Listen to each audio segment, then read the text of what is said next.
मोहित, तुमको साफ साफ कह दे रही हूँ कि ना तो मैं तुम्हारे माँ बाप के लिए ऑफिस से छुट्टी नहीं ले पाऊँगी और ना ही उनकी किसी प्रकार की खातिरदारी कर पाऊँगी।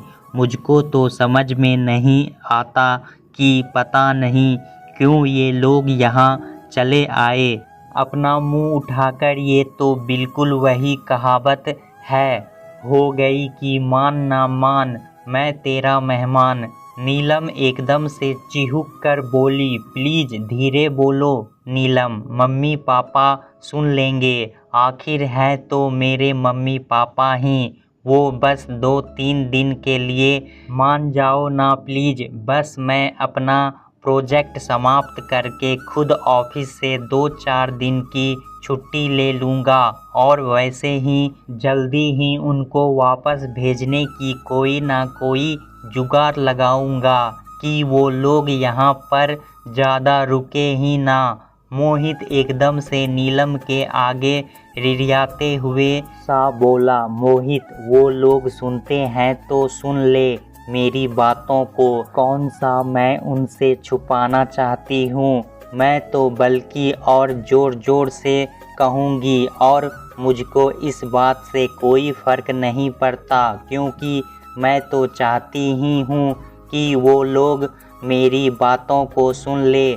क्योंकि इस घर में यहाँ कोई खैरात घर नहीं खुला है कि जिसका जी चाहे वो चला आए। मैंने तुमसे कितनी बार कहा है कि ये घर तुम्हारा नहीं है, ये घर मेरे मम्मी पापा ने मुझको गिफ्ट किया है और तुम इस घर में मेरे साथ रह रहे हो। इस बात के लिए हमारा और हमारे मम्मी पापा का एहसान मानो। मुझको एक पल के लिए भी नहीं तुम्हारे मम्मी पापा का साथ बर्दाश्त है। मैं अच्छी तरह समझती हूँ कि ज़रूर तुमने ही उनको फ़ोन करके बुलाया होगा और मेरे सामने झूठ मूठ का दिखावा करने की कोशिश कर रहे हो। नीलम तो अपने सास ससुर को इस तरह बिना बुलाए सामने देखकर एकदम से बहुत ज़्यादा से हाइपर ही हो रही थी और मोहित को तो बिल्कुल भी समझ में ही नहीं आ रहा था कि वो मम्मी पापा को घर में रहने दे या वापस जाने को बोल दे, और अगर बोले भी तो किस मुंह से। आखिर उन लोगों के जिगर का टुकड़ा भी तो है वो नीलम। मैं सच्ची सच्ची भगवान की कसम खाकर कहता हूँ कि मैंने उन लोगों को बिल्कुल भी नहीं बुलाया। तुम्हारी वजह से तो ही मैं उनसे फ़ोन पर भी ज़्यादा बातचीत नहीं करता, क्योंकि जब भी फ़ोन पर बात करो तो वो हमेशा मुझसे मिलने की बात करते और मैं कोई ना कोई बहाना करके मना ही कर देता था। लेकिन उन्होंने इस बार तो एक बार झूठा जिक्र भी नहीं किया कि वो लोग अचानक इस तरह से आ रहे हैं। प्लीज़ नीलम, सिर्फ 2-3 दिन इतनी दूर से आए हैं, प्लीज़ मान जाओ ना। फिर मैं उन लोगों से खुद ही वापस जाने के लिए बोल दूँगा, ये मैं तुमसे वादा करता हूँ। मोहित अभी भी नीलम के आगे हाथ जोड़कर रिड़िया रहा था, लेकिन नीलम तो जैसे कुछ भी सुनने के लिए तैयार ही नहीं थी। हुआ कुछ इस तरह से कि रमेश और सरिता का बेटा मोहित दूर दराज बड़े से शहर में नौकरी करता था। उसने शादी भी वहीं पर अपने ऑफिस की एक मनपसंद लड़की से कर ली। शादी के बाद 1-2 बार तो मोहित उन लोगों के पास आया मिलने के लिए, लेकिन इधर 1.5-2 साल से बिल्कुल ही आना छोड़ दिया। और अब तो उनके एक छोटा सा बच्चा युग भी था। अब तो जब तब पोते को देखने की तो मन में और भी ज़्यादा हुक उठती, क्योंकि मूल से ज़्यादा सूद प्यारा होता है। बस इसलिए मोहित को बिना बताए दोनों ही लोग ये सोचकर उन लोगों के पास चले आए कि शायद सही बात है कि बेटे बहू को छुट्टी नहीं मिलती, हम ही लोग उनसे जाकर मिल आते।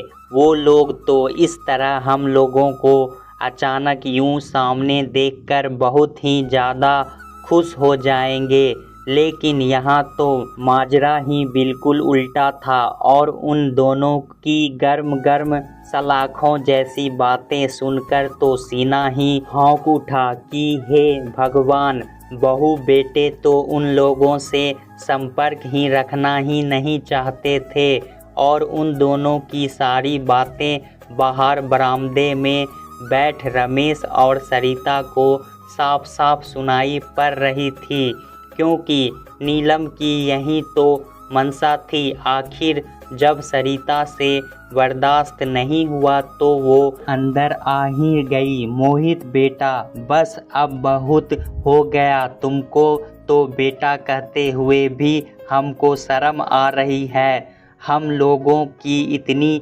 चिंता करने की कोई ज़रूरत नहीं। तुम हम लोगों को वापस भेजने का क्या जुगाड़ लगाओगे? हम लोग तो अभी के अभी उल्टे पैर ही वापस जा रहे हैं। तुमको इतना ज़्यादा परेशान होने की ज़रूरत नहीं। हम लोगों ने तो सोचा था कि तुम लोगों को और युग को 1.5-2 साल से देखा नहीं है और ख़ासकर युग को देखने के लिए तो सचमुच आंखें तरस गई थी और हम लोगों के इस तरह पहुंचने से तुम बहुत खुश हो जाओगे। तुम्हारे अनुसार तुम लोग छुट्टियां ना मिल पाने के कारण नहीं आ पाते हो। चलो हम लोग ही मिल आते हैं चलकर। लेकिन आज तो तुम लोगों की बातों ने हमारी आँखों पर पर्दा हमेशा हमेशा के लिए हटा दिया। सचमुच बहुत अहंकार करती थी मैं कि भगवान ने हमको बेटा दिया है, वो भी लायक। तब तो हम लोगों का बुढ़ापा सचमुच बहुत अच्छी तरह से ही कटेगा। लेकिन बेटा ये नहीं जानती थी कि ये भी दिन देखना हम लोगों की किस्मत में लिखा है। काश भगवान ने हमको बेटी दी होती तो कम से कम ममता से तो आंचल भरा रहता हमारा। इस तरह दुत्कारती तो ना। पता नहीं क्यों लोग बेटी हो जाने पर मलाल करते हैं। सरिता साड़ी के पल्लू से अपने गालों पर बहते हुए आंसुओं को पोंछकर बोली, और हाँ मोहित, एक और बात कान खोलकर सुन लो। आज से ये आंसू तुम्हारे लिए कभी नहीं बहेंगे, कभी भी नहीं। मेरी ममता को ललकारा है तुमने, लेकिन आज से मेरे दिल के दरवाजे तुम्हारे लिए हमेशा हमेशा के लिए बंद। मम्मी मेरी बात तो सुनिए, ऐसा कुछ नहीं है, शायद आप गलत समझ रही हैं। मोहित थोड़ा घबराते हुए बोला, क्योंकि वो समझ तो गया कि नीलम की सारी बातें उसके मम्मी पापा ने सुन ली है और नीलम ने तो और भी बेशर्मी की हद पार कर दी। सारी लोक लाज छोड़कर पलंग पर ही चढ़ी बैठी रही। मोहित, क्या कहना चाह रहे हो तुम कि हम तुम्हारी लोगों की बातों का मतलब नहीं समझते? ये बाल हम लोगों ने धूप में नहीं सफ़ेद किए हैं। सचमुच बहुत एहसान फरामोश हो गई है आज की औलाद। लेकिन बेटा चिंता ना करो, अभी तुम्हारे आगे भी बेटा है और एक माँ बाप की आह कभी खाली नहीं जाती, इस बात का ध्यान रखना। रमेश ने भी अपने आंसुओं को पोंछते हुए कहा, तुम क्या समझते हो कि तुम लोग हमारा साथ छोड़ दोगे तो क्या हम लोग जी नहीं पाएंगे?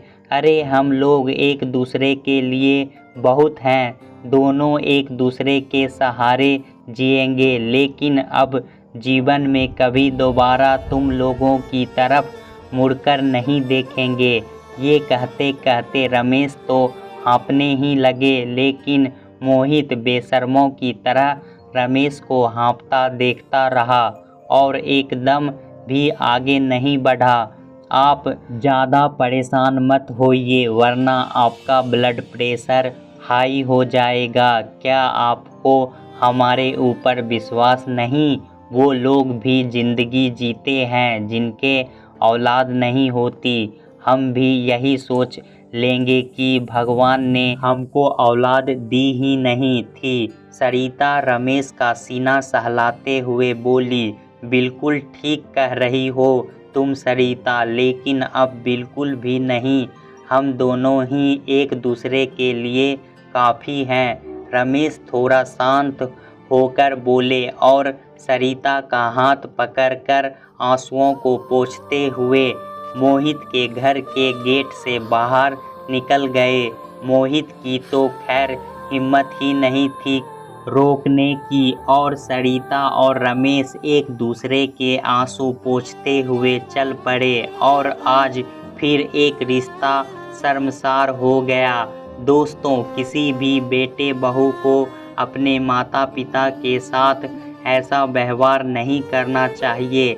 अपने माता पिता को अपमानित नहीं करना चाहिए, क्योंकि उनकी भी कुछ इच्छाएं होती हैं अपने बेटे के साथ रहने की। इसलिए जितना हो सके उन्हें प्यार और सम्मान से रखना चाहिए, क्योंकि एक माँ बाप अपना सब कुछ लगा देते हैं अपने बच्चों को बड़ा करने में। दोस्तों, कहानी कैसा लगा हमें कमेंट में ज़रूर बताएं। इसी तरह की पारिवारिक कहानी सुनने के लिए हमारे चैनल को लाइक, शेयर, सब्सक्राइब ज़रूर करें। धन्यवाद।